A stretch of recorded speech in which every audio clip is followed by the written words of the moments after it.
Welcome to the Hypervoice, episode 44. This is a show all about Pokemon's video game championship series. I am your host, Stephen Morioka, and today I am joined by Alex Underhill. Hello, Stephen. And Tommy Cooleen. Hey guys, what's going on? This is our lovely cast, panel, and crew, / all of the above for today's show. But we're going to be talking about a few of the regionals and special events that have occurred over the last few weeks. Most specifically, we want to go a little more in depth into the Hartford, Connecticut Regional because we do have Tommy on here. And we're going to go into the Mexico special event from the previous weekend, May 11th through 12th in Cancun, as well as the Australia Regional and the from Sydney this past weekend and the Santa Clara, California Regional this past weekend as well. Now, Tommy, tell us about the Connecticut Regional, just stuff that happened there really quickly here. Oh, so, as some of you might know, I did manage to win the regional, my first regional, which was awesome. And, in cut, there was, 7 Rayquaza and the 1 Necrozma, and I think that was, the really big, talking point from everybody there. It was a really insane, kind of tournament as far as, the Pokemon stuff goes. There was 4 Neolego also looking at it right now. They were just kind of we saw a lot of effect from the Berlin internets the week before, kind of affecting the metagame, and it was just really, really exciting to see. I believe you were the only 5 and 2 to make it in. Yes, and the only person with a non-Rayquaza team. Yeah, I believe the other 2 people, the person below me was also running Rayquaza, so very, very close to having a full Rayquaza cut. I've got a question about the Hartford Regional from about 2 weeks ago now. So that ratio of the Rayquaza to Necrozma, would they say that's pretty, uniform throughout that regional as well? That same ratio? Yeah, I think that the regional, at least on the top end, was heavily biased towards Rayquaza. After Berlin, going into the tournament, I think the big thing on everybody's mind was how dominant Rayquaza looked in Berlin, and people wanted to kind of hop on that and, ride that success. The main 2, archetypes being with either Ray Ogre or with X-Ray, which both of them looked very, very strong. I didn't expect to play much else besides those 2 teams, so that kind of held true to form throughout the tournament, and I played almost exclusively Ray the entire day with only a few outliers. And so, Tommy, I wanted to ask you about your team, and I'm sure a lot of people have been asking you about your team, but how exactly did it come about? So, the week after Berlin, I went 5-4, I was super duper lost, but the one thing I did know is I felt really confident about the teams that I expected to see in Hartford. I was expecting to see as much spray, like I said. So it really came down to, if I know what's going to be in the field, how am I going to go about beating it? And I was talking a lot to Raghav mainly, and we were toying around with some ideas, and we eventually came to the fact that, Ultra Necrozma Lele has a very, very good Rayquaza matchup.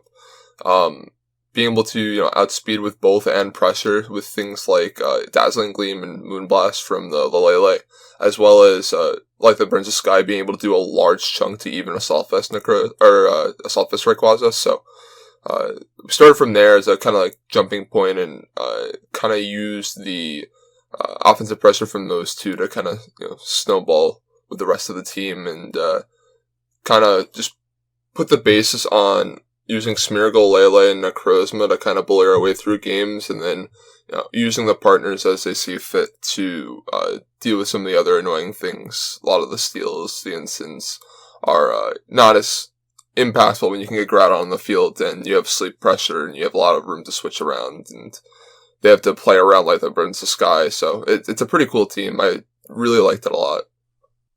Now, this team, I believe you took a lot of things from the Berlin team as well. Am I wrong in saying that?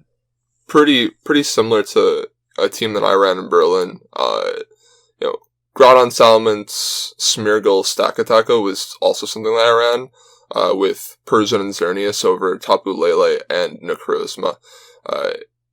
It just figures that a lot of the things that the Berlin was doing to beat Xerneas, this team does very similar things with having that, stack attack Groudon, Smeargle mode going on, where you have, stack attack as your check calls are an answer that you can kind of throw on the field, and you try and use, put stack in good spots so that you're not fearing the stack getting knocked out, and you can put ample pressure on the Xerneas while not having to set up this insane board position where you get your Groudon into a really good spot to beat the Xerneas. Just slap it on stack attack on the field and hopefully it pulls through. And I think Shuckle Berry is actually a big part of why that's possible. A lot of the teams have either Groudon next to the Xerneas or the Rayquaza with Earth Power we're seeing a lot. So the two of those not being able to KO Stacko, which means that you get at least one turn to either get a Gyro Ball off on the Xerneas, or what I more often did was just set up Trick Room so that I could have multiple turns to start dealing with the Xerneas. So I think a lot of the tools I carried over from the team that I played in Berlin, found themselves in a similar role on this team, just supporting the Lele and the Necrozma, which were doing a lot of damage like a Xerneas would on any team. So here's a question about either movesets or items. So a lot of these Pokemon are pretty standard in the metagame here. So obviously, in order to win, you need to make a way to make your team stand out here. So what would you consider to be the most unique thing you did about this team here? This team's actually, as far as my teams go, like super duper standard. A lot of people can toy around with that third move on Necrozma. I decided to just go for Moongeist Beam, since it is just really, really good coverage, and there wasn't anything in particular that I thought that I would need other moves for. Throughout the tournament, I did wish I had Dragon Pulse on Necro, but in finals, Moongeist Beam actually came super clutch when I finally got to play against Lele in that tournament. So I definitely didn't regret having that. Otherwise, people gave me a lot of, comments on my Groudon. I was running a sort of a weird Groudon spread. I run Lonely Groudon so that I can invest in both of my offenses, and keep my special bulk while still actually being able to run speed. And the only important physical benchmark I think that Groudon absolutely needs is making sure that you're living a Precipice Blades from opposing Groudon at neutral. So just making sure I maintain that calc, and then from there I could go lonely on my Groudon, sacrifice some of that defense to invest in the other more important stats. Otherwise, I was running Superpower on Stack Attack. It didn't really come into play that much, but it's definitely not standard for Stack.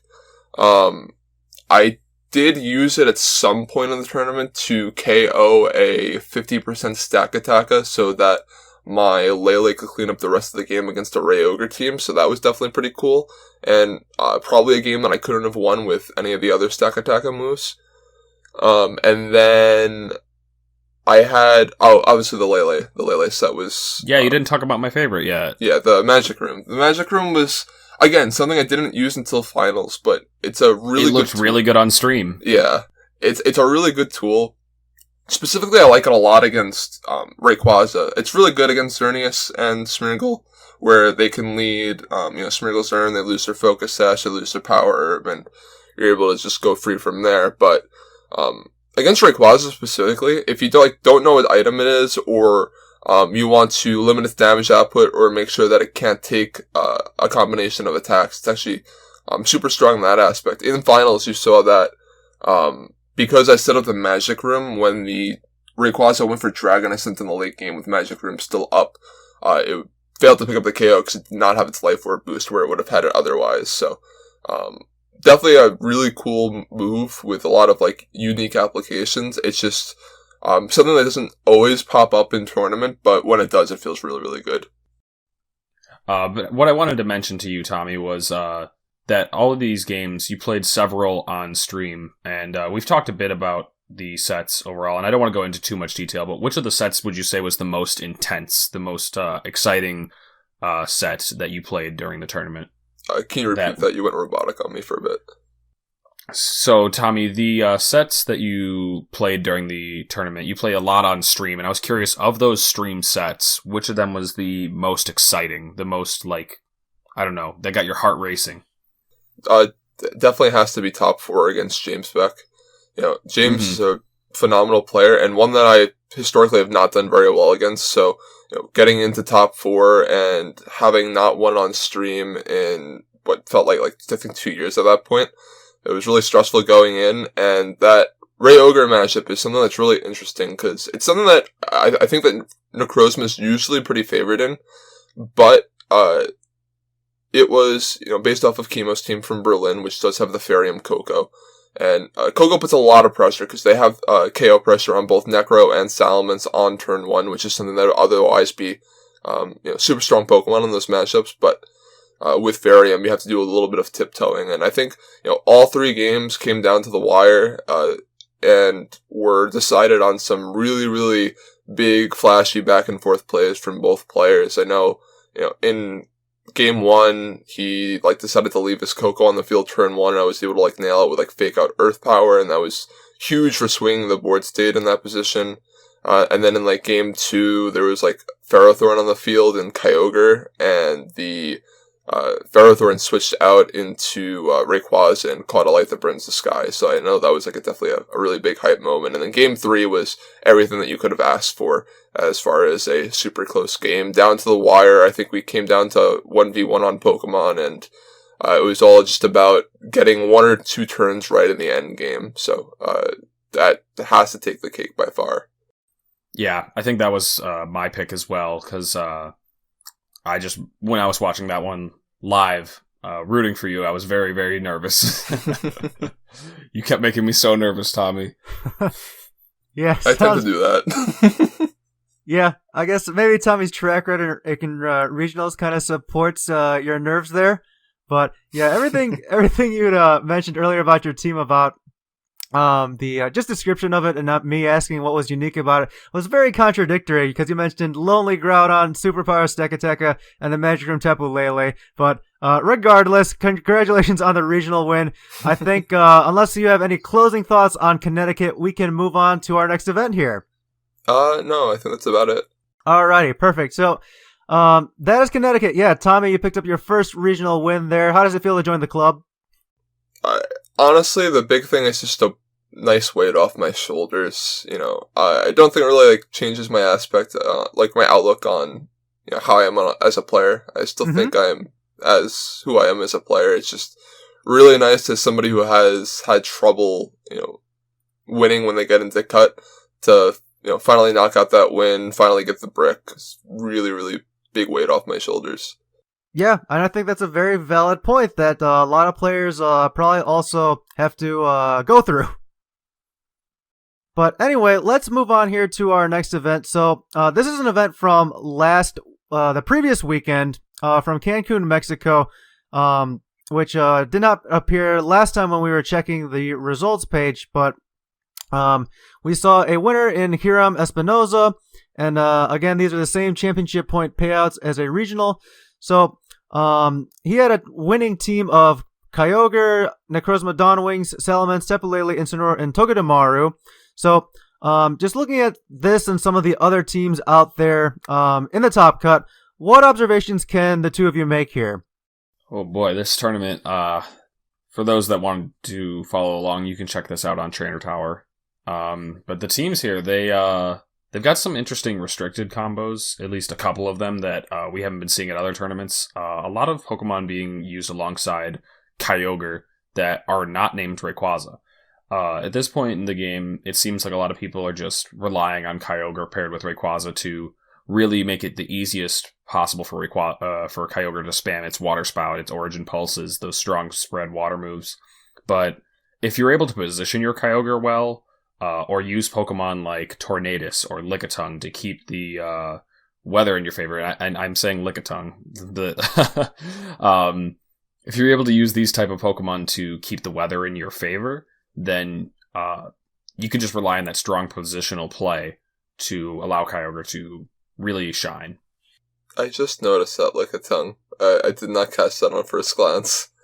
But it's in the bottom right corner. Yeah, wow, He's hiding. jeez. Like, there's even an Excelgor and Mega Beedrill on this team, which, this is an Alejandro Terrazas, in 8th place at this special event. Well, yeah, that's a crazy looking team there, right? One of the reasons that the Rayquaza, as well as some of these Cloud9 Pokemon, like Lickitung here, are used with Kyogre is because Kyogre has that water spout, which is health dependent, but probably the biggest benefit here is that it doesn't miss. Like, unlike Groudon signature move in Precipice Blades, doesn't really have a good replacement for that. Unless you want to use a Eruption Groudon. This cut, I think, is more along the lines of what I would be expecting after Hartford happened. Hartford was so Ray heavy that I thought that logical next step would be to play teams that have a very strong Rayquaza matchup, and people will try and find those. I think that all the Ultra Necrozma teams in cut here do have pretty strong Rayquaza matchups, and would be something that I would expect would be par for the course. I also think that Lunala probably matches up pretty decently against Ray if you know the set. I know that some of them still are running Crunch, and Crunches can be a huge problem for Lunala, but otherwise, Lunala can be really, really strong against certain Rayquaza teams and can put out a lot of work, especially against stuff like Ray Ogre or X-Ray, where the special attackers can't do too much to Lunala through the shield, so they have to be very, very careful, because Lunala almost always gets speed control in those matchups. So this is almost exactly what I'd expect to see after a super Ray dominant performance. And as you mentioned, that there is only one Rayquaza in the top cut of this tournament. Looking elsewhere, though, there is a Tyranitar. That's funny to see, especially when you see Tyranitar on a team with Lunala. We saw some people using Tyranitar with Lunala in Moon Series, where we didn't have the super weathers. Tyranitar is always an interesting pick, looking at these GS Cup formats or what have you, where we have Primal Kyogre, Primal Groudon, and Mega Rayquaza, and their abilities do override any other kind of weather ability, so it's very hard for the Sandstream to be set up consistently. So maybe that's the reason that Tyranitar is used here, or maybe Tyranitar has the Unnerve ability. Tyranitar does shine in that Yveltal and Rayquaza have a very hard time getting through it, and that does kind of help protect Lunala. While Lunala is able to handle Ray, this team seems like Yveltal would be a little bit troublesome.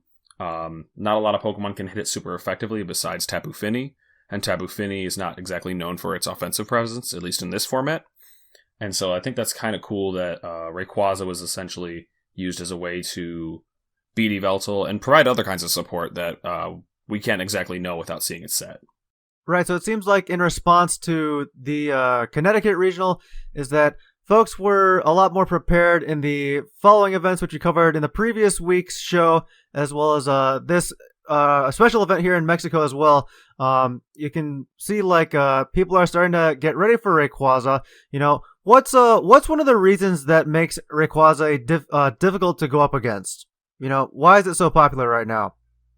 I think that it's probably one of the better megas in the format, in a format that the megas don't really seem that strong. Salamence and Gengar are by far the two most used megas, and I think Gengar is super game changing and really strong. It's just the teams need to be very carefully constructed around it, and Ment's just the go-to slap-on for teams. So I don't think it's as big of a cost to have your Rayquaza on the team go for the Mega Evolution almost every game. A lot of the Rayquaza teams that we're seeing just don't have a second Mega Evolution, which is something we didn't see as much in something like 2016. So I think that's very strong. Also, the multiple item choices for Rayquaza make it very hard to play around in certain situations. You have to be consciously aware of the fact that it could hold any of really 4 items right now, whether it be the Assault Vest, the Choice Band, the Life Orb, or the Focus Sash. You have to play around all of them in very, very different ways, so a lot of the play in best of 3 is in game 1. It's really, really important to find out what the Rayquaza item is, so you can figure out how you're going to formulate your game plan for games 2 and 3 if it comes down to it. It's nice that Mega Rayquaza does kind of consolidate roles in that it's one of your restricted Pokemon and one of your Mega Pokemon. And while it might make some more sense to have power dispersed on your team, where you have a Z-move, a Mega, and 2 restricteds available, sometimes you need to bring in 2 supporters. 2 of the most common supporters we see in the format are Pokemon like Incineroar, Tapu Fini, and I guess I'll throw in a Mungus in there as well. And sometimes it's nice to have the 2 restricteds and 2 supporters that are able to switch in, take all the hits, and set up your powerhouses with a good board position. And it's nice because then you don't have to worry so much about relying on a single supporter in Incineroar or something like that. Instead, you're supporting Rayquaza as both your Mega and your restricted, and it does have the stats to back it up. It's also able to hold an item, which is kind of a game changer. As Tommy had mentioned, there's so many different items that Rayquaza can run compared to other Pokemon, which makes it a lot harder to play around in a Game 1 scenario. Yeah, so Tommy, you had mentioned something about 2016, how back then, a lot of people didn't want to sacrifice a Mega Slot necessarily, and, kind of balance out the power a little bit more amongst the team. I think Z-moves, with the introduction of Z-moves, that's something that really helped out in terms of dispersing that power amongst your team here, amongst the Pokemon you can bring into each game as well. So that's probably a reason why Rayquaza surged to the top, as well as the new Mega Speed mechanics we've seen it happen in Generation 7. So probably reasons we've seen a lot of surge in this, and Gengar and Salamence are also really fast, which is probably, actually all 3 of them are really high along the speed tier, is probably another good reason why they're among the most popular. And you look at some of the others as well, like Kangaskhan, I would say still pretty decently fast. And then other things like Lucario, Lopunny, and sometimes Metagross as well. Like, these are all really fast Pokemon. And being able to get that first attack off gives you more chances to put the game in your favor with at least RNG. So I think, unless you guys had anything else to say, we could probably move on to the most recent events that have happened just over this past weekend. Yeah, let's go ahead and talk about those 2. Alex, kick it off. So Sydney Regionals in Australia happened over the weekend, and looking at it, I don't remember exactly how many people attended the tournament, but they only had top 4 prizing. And the winner was Chris Kahn, who won with a team of Groudon, Xerneas, Kangaskhan, Tapu Fini, Incineroar, and Aegislash.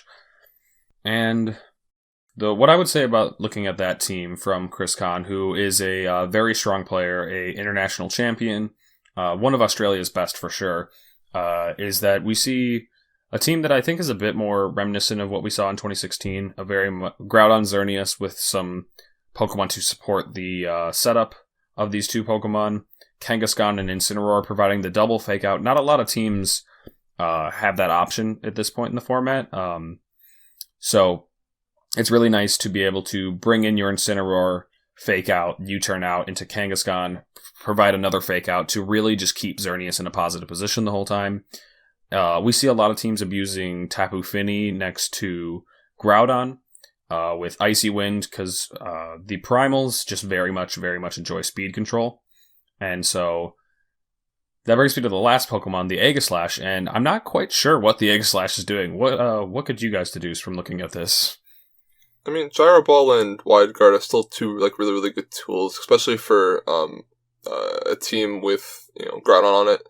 Wide Guard can be very, very useful in those kind of situations, but even more than that, it's something that it's very similar to something like Stack Attack in that regard. I assume, looking at the composition of the team, that the Z move is probably on either the Incineroar or the Aegislash. My guess would probably be the Aegislash with the Ghostium, and if that's the case, perhaps both, yeah. But the Aegislash is able to do some kind of weird stuff. It can go for Ghostium on a lot of the targets that maybe Zern would want to double up into pick up knockouts. I believe Ghostium does 75% to stack attack us. So if you're able to chip it with Dazzling Gleams, able to put it into range. It's another Wide Guard user for keeping your Groudon, your Xerneas healthy. Overall, it's just a really like bulky steel. But yeah, no, I think Age Slash is kind of cool. I know it's something that I talked to Angel Miranda and Rajan about in Berlin. We were talking about Age of Slash quite a bit, and thought that it was kind of cool and maybe worth experimenting with. Of course, Angel's talking about Age of Slash. Angel in 2015 had like 2 boxes of Age of Slash that he bred, like all with different sets, varying from like min speed to max speed, even holding like a choice scarf. I just remember Angel was obsessed with Age of Slash back in the 2015 format, so it's no surprise to see that he has some interest in it. Yeah. I actually remember seeing those pictures back then, because I was in grad school that year. So I wasn't playing too much, but I was paying attention online to a lot of what a lot of other people were doing, and I saw that was from Angel. Like he had 2 boxes full of different Age of Slash, which was just really crazy to see. And like we were just talking about this off air, but I used Age of Slash back in 2016, back when I was still doing well in tournaments, and I top cut the 2016 Collinsville Regional, where Franklin Lewis beat me. It was Kuram versus my Age of Slash in the end, and I just ended up making a stupid mistake and didn't get the RNG in my favor that I needed, and then Franklin ended up winning. So, yeah, just a little throwback there. Age Slash has some utility here, right? Can play similarly to Sakataka in his support role there, and like everything that the 2 you just mentioned about it. So, yeah. Anything else from the this Australia Regional in Sydney that we'd like to mention here?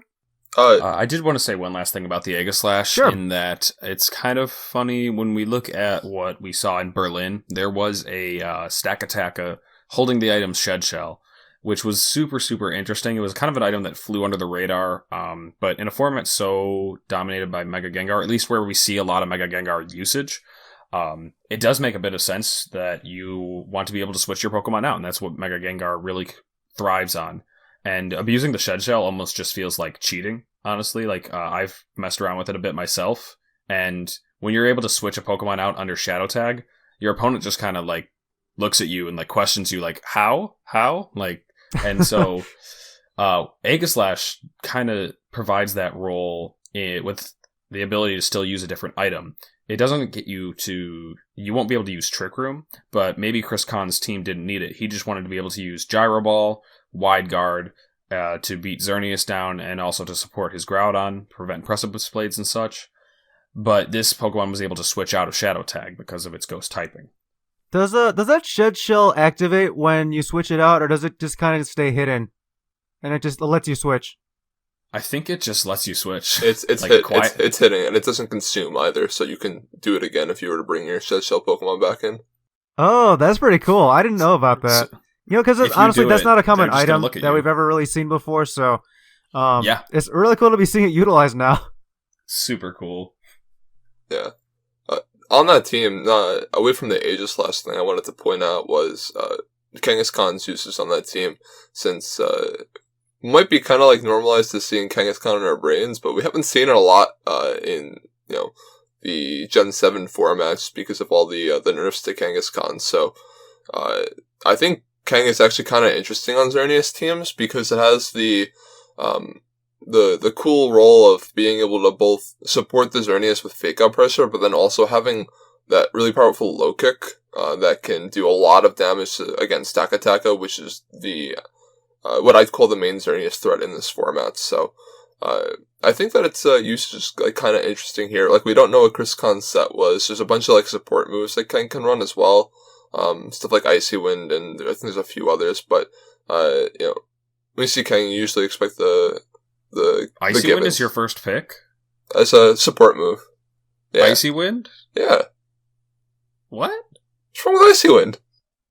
I mean, like, Ashton did run that in 2016 on his AV Kang, I believe, but I was gonna say, like, the normal Kang stuff that you'd expect to see would be, like, double edge, fake out, low kick, and then you pick one. I think a lot of the time it's been Bite in this format, or Crunch. Or Roar.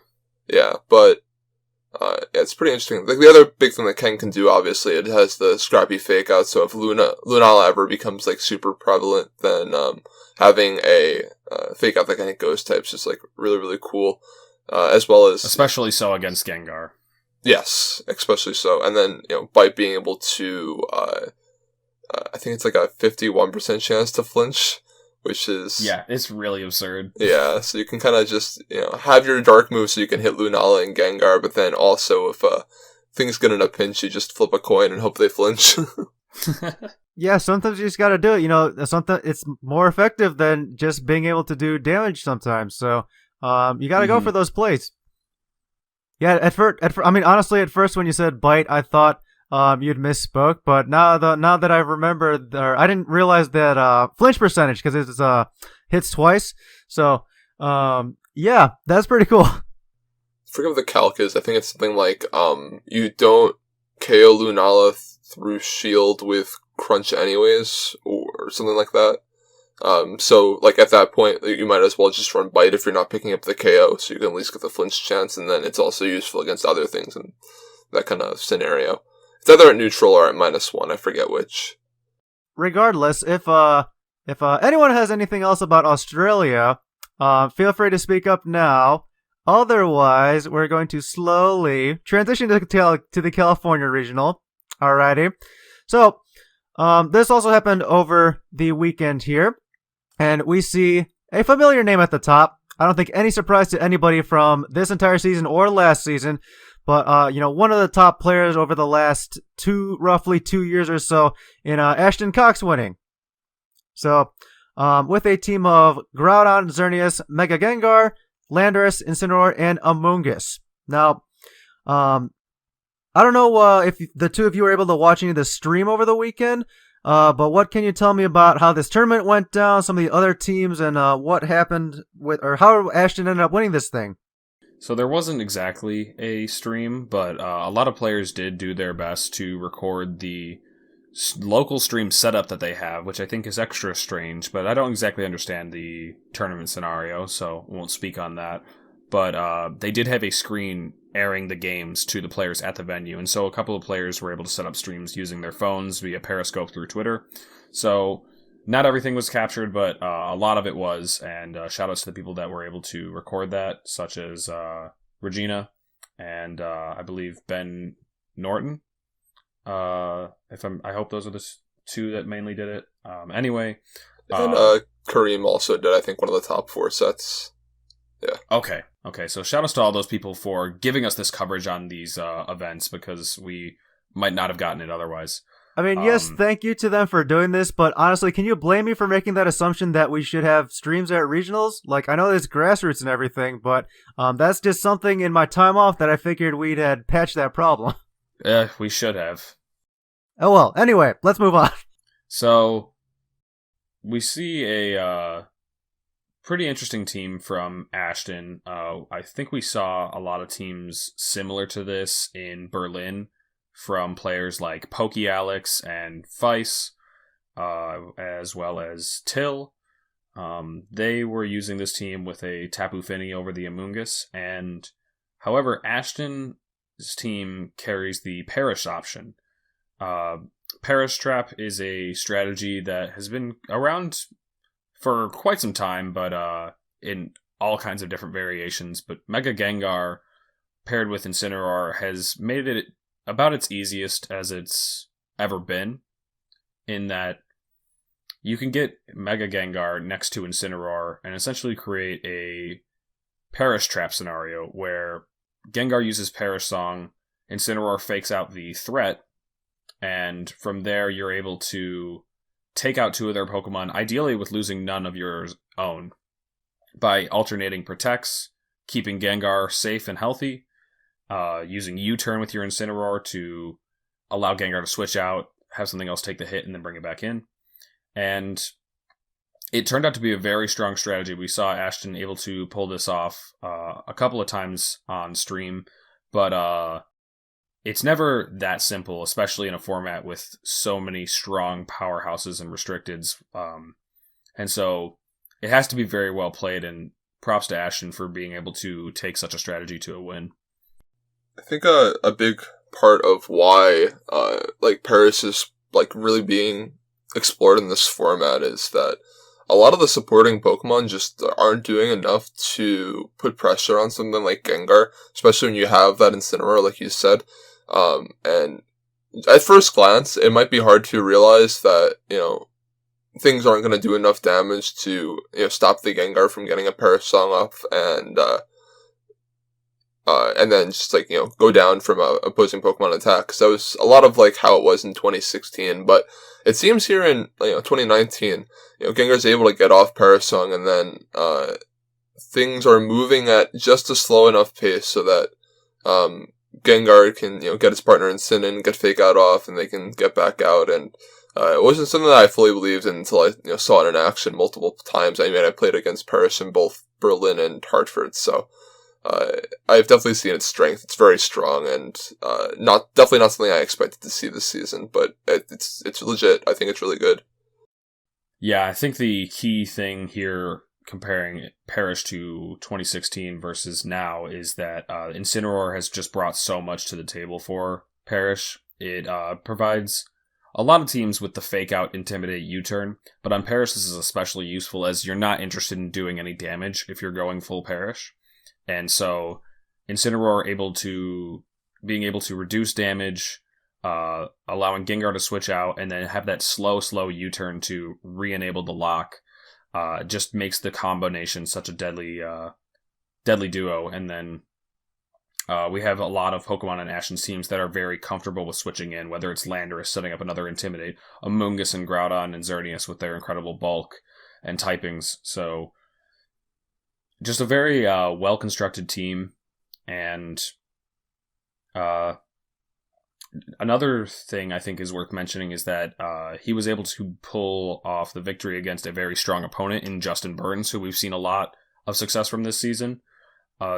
Justin was using a team of Crobat, Rayquaza, Kyogre, Bronzong, Incineroar, Serena, just kind of jumping around here, but he had a lot of tools to make the matchup hard for Ashton in Skill Swap Bronzong, Taunt Crobat, U-turn on both his Incineroar and Serena, and then that Rayquaza-Kyogre duo just usually being very scary for a Groudon Xerneas team.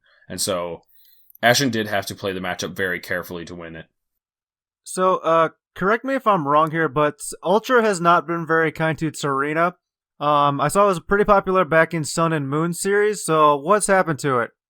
That's a good question. Tapu Lele has seemed to be the premier priority blocking Pokemon.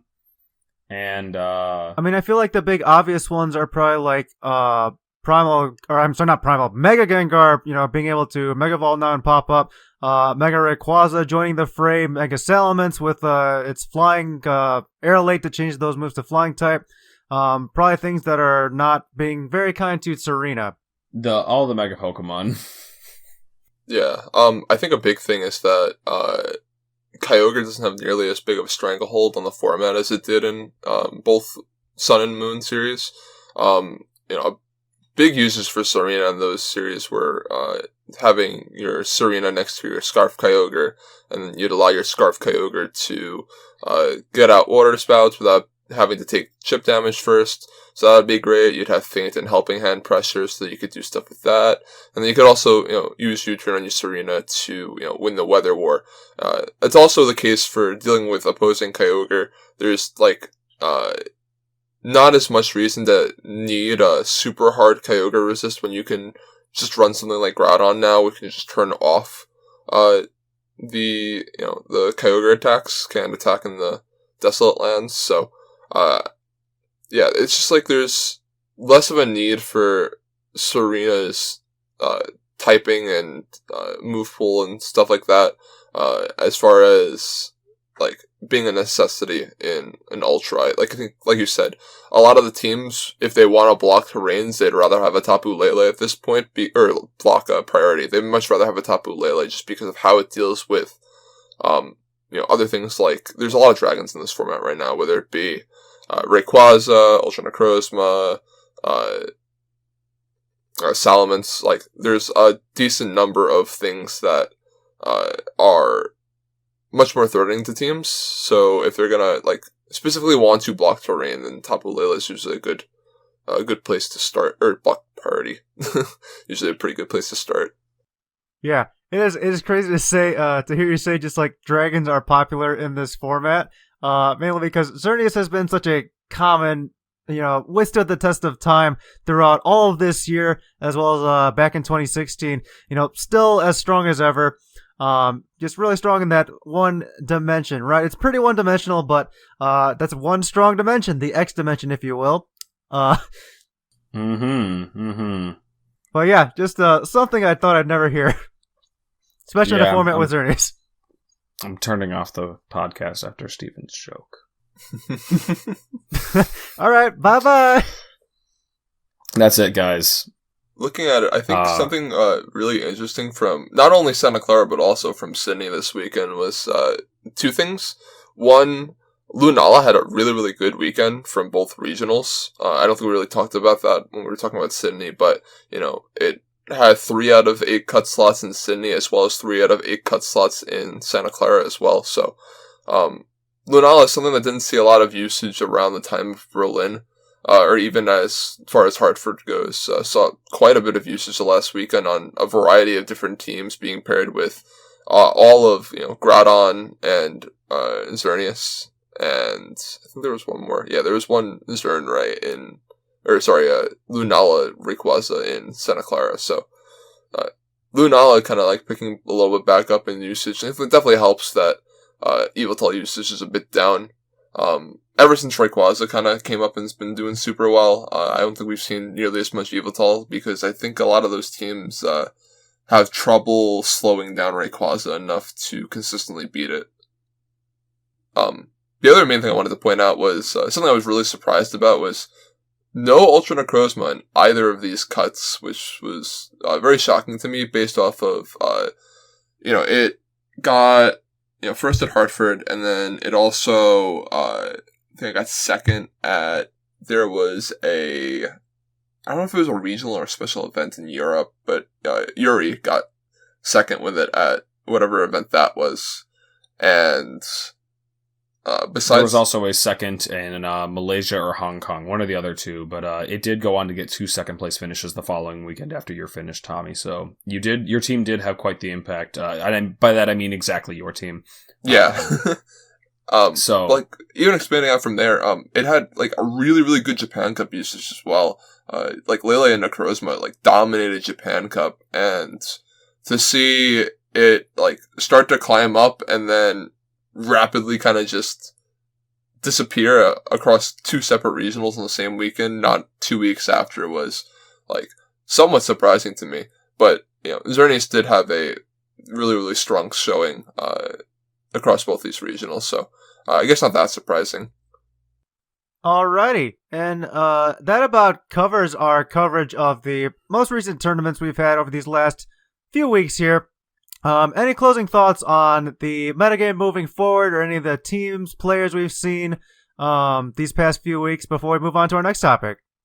I think Madison's going to be really interesting. I think that the format's in a really wonky place. There's a lot of different teams that are doing well. Nothing really has a strong grip on the format. I think people will start to experiment more with, Paris stuff because Ashton did manage to edge out a win with it.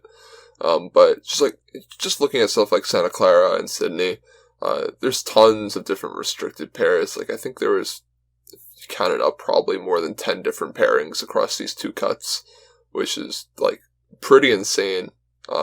Something close to that number, but yeah, I think the format's in a really cool place right now where there's a lot of different teams that can do well, and I really want to see how people adjust to that when we get to Madison. I think that's awesome. The strong survive and the weak shall perish. Alex, any last thoughts from you? I'm very nervous for Madison. Very Please nervous? help me. Why do you say that? I want to do good, and Tommy said that the format's very interesting and scary going into Madison, and we're going to Madison, Steven. You should be worried too. Yeah, we'll see what happens, right? Scary times. Dude, I'll be there. I'm going. I enjoy the chaos. Let's do this. Yeah, I love How the could I chaotic forget? points of the format. I'm going to be bringing Tommy with me. Hell yeah. Alrighty. Well, yeah, Madison will be coming up shortly soon. So we'll get to talk about that eventually. But in the meantime, let's move away from the 2019 metagame, the current metagame rather, and we're going to talk about something that we've kind of been teasing for the last few shows, and we just want to try and solve this mystery here, like Detective Pikachu solved his case, whatever it was in that movie. But did you still not see it? no, I didn't see it yet. It's a good movie, dude. I liked it. Well, I never said anything about being a bad movie. I just haven't gone to see it yet. I told you, then you're just going to have to mute your mic, and Tommy and I will talk about it. You can talk about it after the show. We're not going to do any Detective Pikachu spoilers for any of the listeners, because that would not be cool or fair to them or me. But they've all seen it. You're the only ones. Oh, right. Probably. Anyway, the mystery we're trying to solve here is, it was listed on Pokemon.com's website for the Ultra Series that Ultra Series runs until the World Championships in Washington, D.C. this August. So the question is, what's going to happen to VGC after Worlds happens? What are we going to be playing in the fall before Sword and Shield come out? Will we even have a VGC 2020 season? What do you think is going to happen here? We're going to have a 2020 season. VGC will continue. I think that there is a very interesting question of what we're going to do format-wise as far as what happens at the World Championships. I know that there are some options that they have on the table just based off of stuff like online tournaments that they've run, kind of like the friendly competitions that they've run. I think a really big candidate would be the no Mega Stone, no Z move, open decks format. So a lot like VGC 15 and 18, but just without having the Mega Stones and the Z Crystals. Is a format that they ran on like one of the online tournaments, and I think was received very well. So I think both just a carbon copy of VGC 18 as well as a no Mega, no Z move format are definitely two really strong options if they want to get away from the legendaries. Yeah, that sounds fantastic. That sounds akin to like a 2009 or 12, 13 season. That sounds awesome. Mm-hmm. Just bringing it back to just pure Pokemon. No crazy mechanics. We don't need any of these, any of those fancy fixtures or mechanics they've been adding in over the years. Some ideas like I've thought of for post-Worlds for that fall is like, we could have here. I mean, I have a few options here. One of mine is like we play Sun, Moon, and Ultra Series again, right? You could play Sun in September, Moon in October, Ultra in November. Like I'm not even kidding. Like they could do that again. Like don't put away any of your ideas from Sun and Moon series because there's still the potential they could come back. And then Sword and Shield we switch over in December or January, whenever that's going to happen. I could also just see them continuing have us play Ultra Series until we switch over to the Sword and Shield format on the Switch there. And then one of my other crazy ideas is kind of similar to Tommy's there, but instead of having the no Z-Move, no Mega Stone, it's just the Ultra Sun, Ultra Moon regional Pokedex. One of the reasons for this is because there's some slight differences from the Sun and Moon regional Pokedex, and I'm 100% confident we're going to get a regional Pokedex for Galar once we get to Sword and Shield. So it'd be like at least what a be bold consistent. Call there, Steven. What? What a bold call. I know. The first we know the format pattern in the new game. Yeah, it's not. It's not bold at all. Well, I mean, to be fair, you've got more calls than me because my call is avoiding the question, and I think that they will announce the format at Worlds. That's all I've got. I mean, like they've kind of set an expectation now, like for at least this coming year, because last year we were still playing on the same games, right? Ultra Sun and Ultra Moon. They didn't have to wait for that new game back then, so they knew they could announce the format for what we were doing this year. And like this upcoming summer, we know in the fall we're going to be still on Ultra Sun and Ultra Moon, presumably. Until Sword and Shield comes out, because from the Direct, we know the information is for a late 2019 release, but we don't know whether that means like fall release, holiday release, and then when the format's going to switch after the games come out. So, I don't know. I think to back up your point, Steven, about, regional decks, it's, widely assumed that when we get to Galar, when we get to Sword and Shield, that the first format, as it usually is going to be regional decks. So I wouldn't, put it past them to say that they're gonna do the Ultra Sun, Ultra Moon regional decks just to fit with the theme of keeping a regional decks format for 2020, and then just switching over to the new decks when we get the new games. I don't think that's actually that outlandish to think about. So, what I think is worth noting here is bringing back to what we experienced over this past year in 2019 and how that affects things going forward. Because once December comes around or whatnot, and by the end of the year we should have those games, we should be playing competitively on those games. And like Tommy said, we probably will be playing a regional decks format for Sword and Shield. It's going to be like that for, I imagine, until Worlds, and then that'll also be the Worlds format at the very least. And it's just interesting kind of going back to that system. These are all, hypotheticals, but going back to that system after we got to experience the change of formats 3 times over the season. Yeah, and I think it was a good test run. I think that, having the split up series was super interesting, and there was a lot of criticism for, certain series. I think Moon got a lot of hate, but at the end of the day, it ended up being, not as bad as everybody chalked it up to be at first. And, I think a lot of people really enjoyed both Sun and Moon, and the differing formats throughout the year.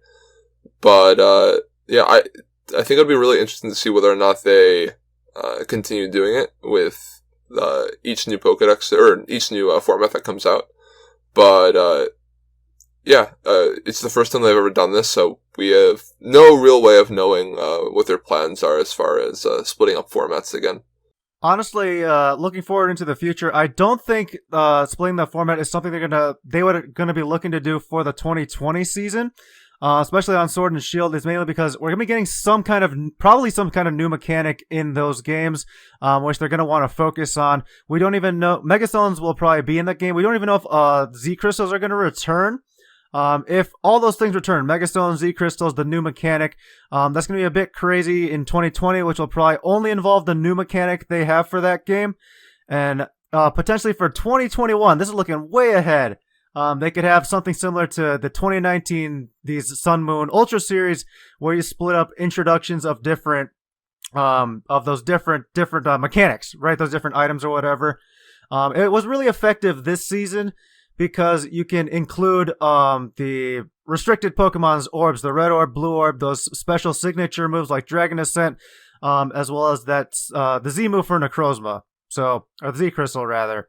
So, it was something they were able to do this season. I thought it was creative. I like that move a lot, but I don't really see that happening next season or really any time in the future. Speaking on new mechanics, we're getting really close to the point where we can just run a team that has no moves, no items that you can knock off. Just add a few more in, and we're almost there. Aren't we already there? We're really close in Ultra. No, Ultra's already there if you run, a 2 Primals, a Z move, and a Mega. Yeah, within the battle, yeah. Poor knockoff, the rise and fall. Mm-hmm. Yeah. That's true. That was the big question of, what dark move do you run on Incineroar, right? We'll talk about Incineroar in depth at some point a little bit more, in the future. But, again, Incineroar is a Pokemon with its release and just its effectiveness over the year. We could talk about it it could have its own entire episode. So yes. Anyway, these were some of our thoughts for what happens to the video game championships heading into the future after Worlds.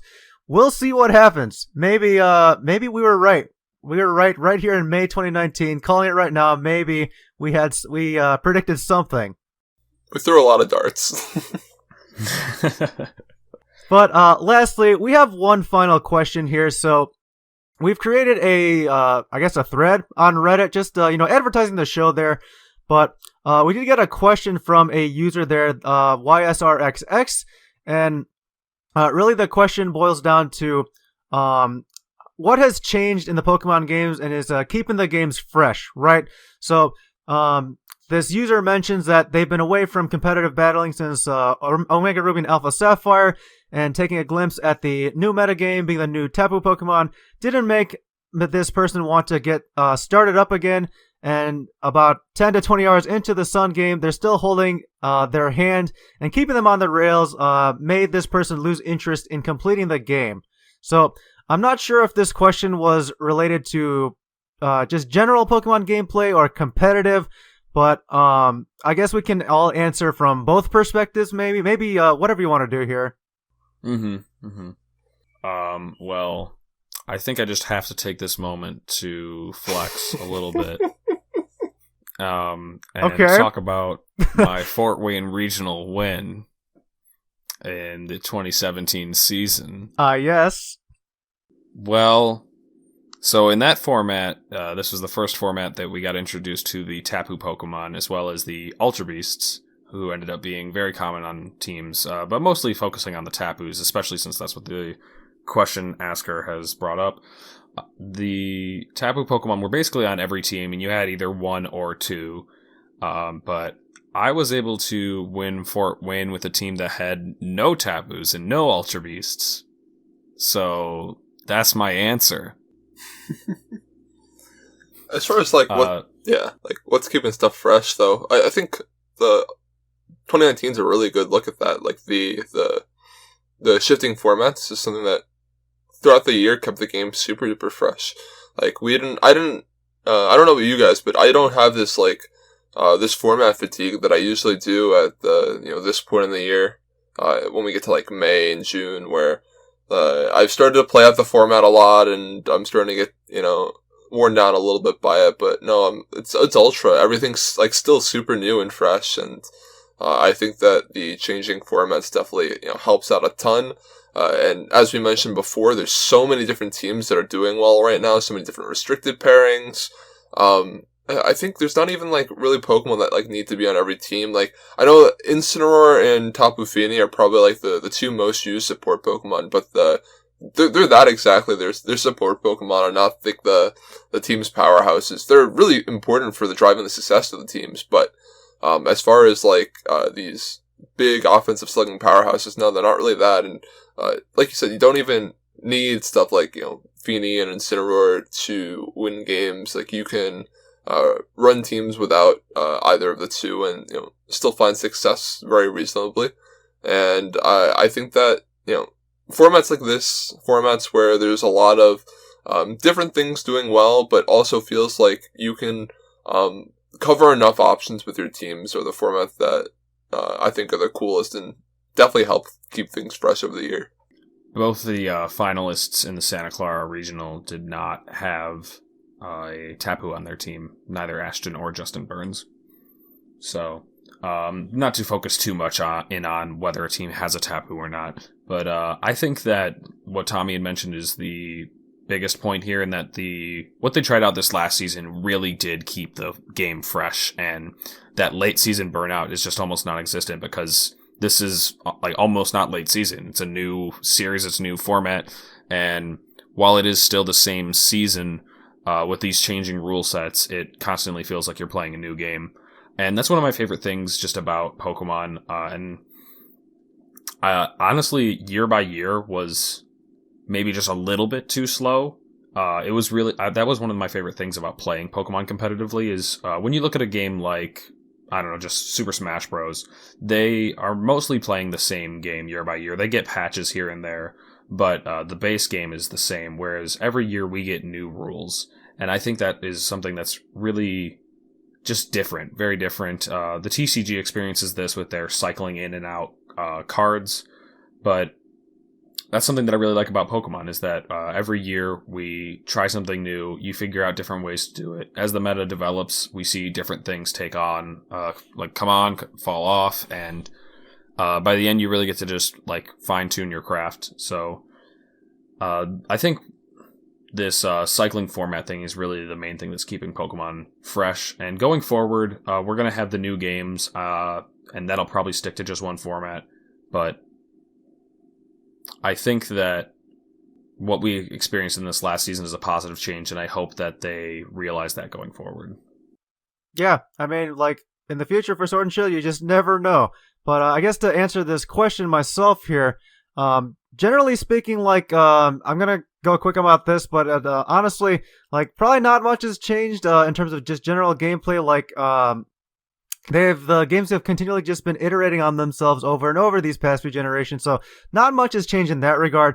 Competitively, you know, we've had different mechanics over the years for VGC, right? We've had gems in Gen 5, we got Mega Stones in Gen 6, we got the Z Crystals in Gen 7, so those are like the kind of big highlights you can focus on. But you look at changes from generation to generation, you see a lot of mechanics changes, you see the power of moves change as well. So, as well as accuracies, their strengths. Remember when, Leech Life and something else was super, super weak that got a big buff in Gen 7. So, you know, they noticed these things like, grass types used to be able to be hit by all those powder moves, right? They changed that. Same with electric types. They used to be able to be paralyzed, probably most notably by, Thundurus, right? You could paralyze any other Pokemon out there, with that Prankster Thunder Wave. So, competitively, they've been making changes here and there to try and keep the game fresh, from the, mechanic standpoint, from the things within the game, right? So just, and then this year really highlights with the different series, changing in. So, there are a variety of different, approaches and perspectives you can take on how the competitive realm is changing over time, and then so you just got to take a different look at it. So what do you folks think? Have we covered this question here and we can wrap up? Yeah, I think so, if we're the folks you're talking to. Yeah, that's right, everybody. It's time to hit the dusty old trail. But I guess one last thing before we sign out is one final congratulations to Tommy for winning your first regional championship there. I guess a long time coming, you earned this one, right? Yeah, I felt it. Feels good. Thank you. Yeah. Super happy for you, Tommy. Yeah, same. Anyway, so that's our show. Thank you so much to Tommy Cooleen for being on. We really appreciate the help on the show here. We just really appreciate having another voice on the Hyper Voice. So it was super cool to have you on here. Thank you so much for your time. We really appreciate it. It's an absolute pleasure. Love being on here. All right, folks. So we're just going to do our typical things where you can find us here. Remember, you can send feedback, more anonymous feedback, to our email address, vgchypervoice@gmail.com. Send us feedback, send us questions. We'll answer them on the show here. We'll talk about some of your feedback as well. Now, you can also find us on YouTube, on our YouTube channel. You can find us on Podbean. You can download the show from there, as well as iTunes, where you can leave us a review, subscribe to all those different places. It helps others to discover the show. And if you have friends who you think may like this show, please tell them about us so that they can give us a listen. You can also find us on Facebook, at our Facebook group. That is the Hyper Voice. And then on Twitter, you can follow the show at the Hyper Voice. Lastly, you can find all of us as well on Twitter. You can follow me at Super Morioka. And Alex, where can we follow you? I'm at Lexicon VGC. And Tommy, where can people follow you? I am at TmanVGC. All right, everybody. Thank you so much. That is our show. We hope you've enjoyed it. And we hope you stay tuned for more of the Hyper Voice. Alola.